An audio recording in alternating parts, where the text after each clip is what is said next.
और ऐसे कोहनियां मिलाते हुए ऐसे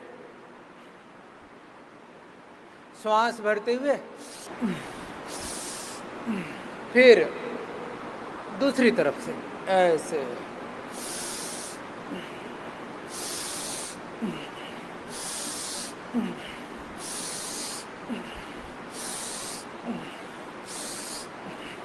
धीरे धीरे करना। फिर ऐसे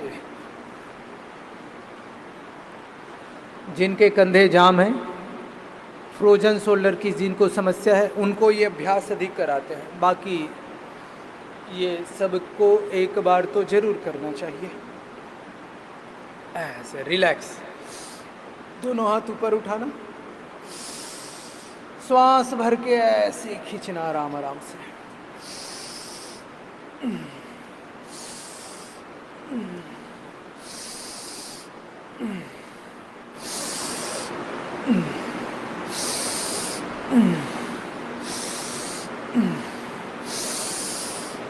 आराम आराम से करना, आनंद पूर्वक करना, प्रसन्नता के साथ करना, कोई तनाव नहीं, कोई हड़बड़ी नहीं, कोई जल्दबाजी नहीं। धीरे धीरे ऐसे सहजता पूर्वक करें।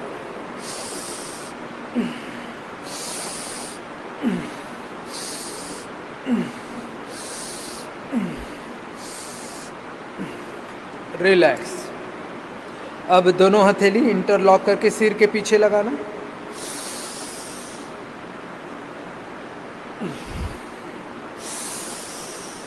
श्वास भर के हल्के हाथों से ऐसे हथेली को सिर की तरफ और सिर को हथेली की तरफ दबाव देना।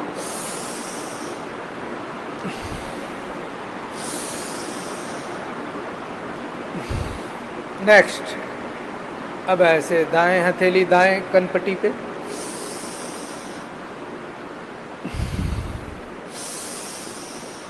श्वास भर के करना, फिर श्वास छोड़ के पुनः दोबारा।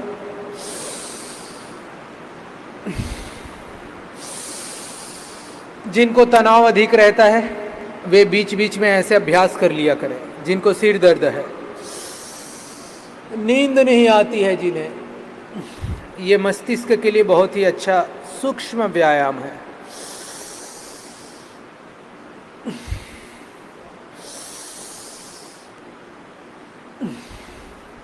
ऐसे दोनों हाथ घुटने पे, फिर ऐसे कंधे को घुमाना, ऐसे आराम आराम से।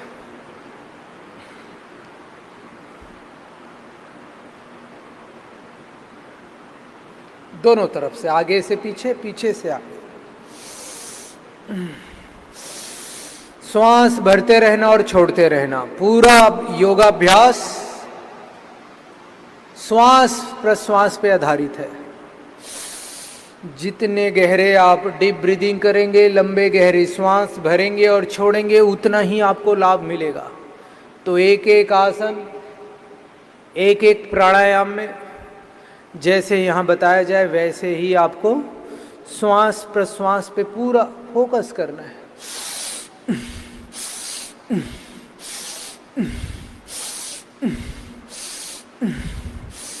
ऐसे फिर गर्दन के लिए, गर्दन श्वास छोड़ते हुए सामने, श्वास भर के ऊपर उठाना, श्वास छोड़ के सामने, धीरे धीरे।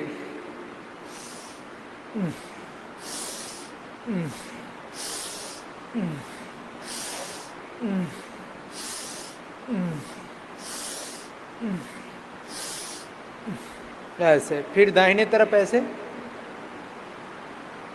धीरे धीरे करें, सहजता पूर्वक करें, कोई जल्दबाजी नहीं, कहीं भागने वाले नहीं है, सबको यहीं रहना है। 2.5 घंटे तक आपको पूरा ऐसे योगाभ्यास कराएंगे। फिर दाहिने तरफ ऐसे मोड़ना,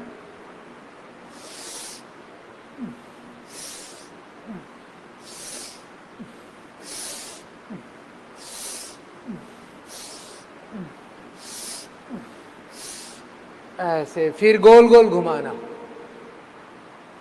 क्लॉकवाइज, आंखें बंद करके ये आंखें खोल के दोनों तरफ से कर सकते हैं, जैसे आपको अनुकूलता हो, जैसे आपको सहजता हो। अब विपरीत दिशा में ऐसे,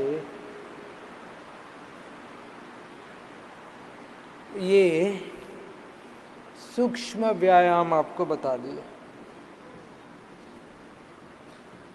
तो जो जिनको बड़ी बीमारियां हैं, कैंसर जैसे रोग हैं, ऑटो इम्यून डिजीज है, पार्किंसन है, पैरालिसिस है, वे बैठे बैठे भस्त्रिका, अनुलोम विलोम, कपालभाति, इसी को अधिक करना, एक एक दो दो घंटे करना और बीच बीच में सूक्ष्म व्यायाम करना, तो इससे आपको फिर जल्दी लाभ मिलेगा। अब सभी लेट जाएं, आइए उल्टे लेट जाएं, एक एक करके बारी बारी से आपको आराम आराम से सब आसन, सभी पैकेज आपको बता रहे हैं। आपको करना भी है, आपको देख के करना भी है और सीखना भी है कि आपके रोग के अनुसार आपको कौन से आसनों के पैकेज करने हैं। एक एक पैर से या दोनों पैर से, ये तो मकर आसन हुआ।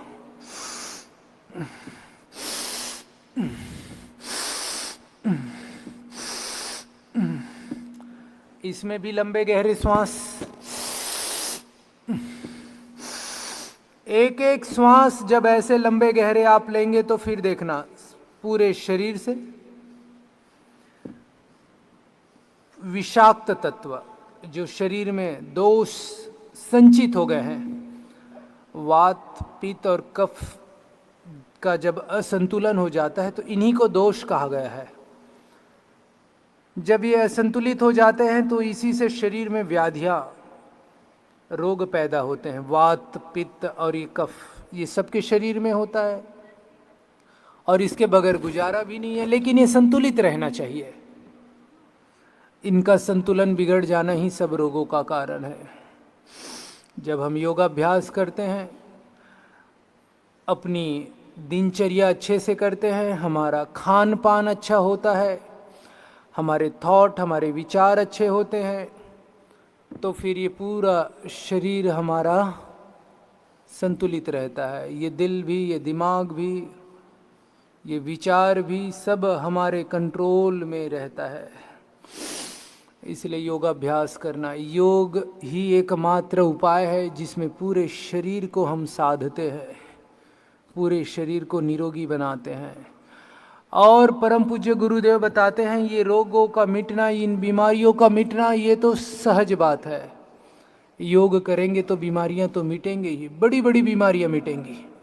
इससे भी पार, योग से आत्मदर्शन होता है, योग से परमात्मा तत्व की प्राप्ति होती है, योग से सहज समाधि की प्राप्ति होती है, योग से आत्मनिर्माण होता है, योग से, ध्यान से, समाधि से समाधान की प्राप्ति होती है। समस्याएं तो सबके जीवन में है, समाधान सिर्फ केवल और केवल योग